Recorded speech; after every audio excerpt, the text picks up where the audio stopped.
Wait ஒரு 15 seconds தான் இந்த வீடியோவை கண்டினியூஸாக பாருங்களேன். ஜென்ரலாக மிடில் கிளாஸ்னாலே பிஸ்னஸ் ஆரம்பிக்கும் போது கடன் வாங்கி தான் பிஸ்னஸ் ஆரம்பிப்பாங்க. கடன் நிறைய வாங்குங்க. கடன் வாங்கினா தான் நீங்கள் நல்லா ஒர்க் பண்ணுவீங்க. உங்களுக்கு கடனே இல்லைன்னா உங்களுக்கு எனர்ஜி இருக்காது. If you have to really stretch yourself and see your limit, you have to get lot of loans. ஒரு ஹை ரிஸ்கி ஸ்ட்ராட்டஜியாக இருக்குது சார். இதுக்கு டாய்டன் யூஸ் பண்ண ஸ்ட்ராட்டஜி, இதில் ஒன்றும் ரிஸ்கே கிடையாது.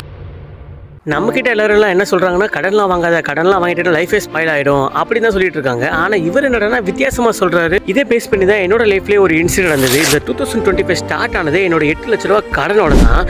மாதம் 1 லட்ச ரூபா சம்பளம் வாங்கினாலும் இந்த 4 வருஷத்தில் என்னால் இந்த 8 லட்ச ரூபா கடன் அடைக்கணும் அப்படின்றது திங்கிங்கே எனக்கு வந்தது கிடையாது.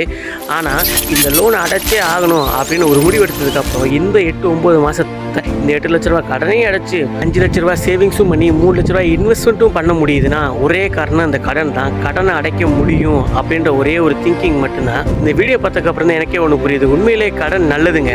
கடன் இருந்தால் மட்டும்தான் நம்ம யாருன்னு நமக்கே தெரியும். அதனால நம்மளால் என்ன முடியுன்றது நமக்கு தெரியும். ஸோ இதை பற்றி நீங்கள் நினைக்கிறீங்க? மறக்காமல் கமெண்ட் செக்ஷனில் கமெண்ட் பண்ணுங்கள். இந்த வீடியோ பிடிச்சிருந்த லைக் பண்ணிட்டு நம்ம சேனல் சப்ஸ்கிரைப் பண்ணிக்கோங்க.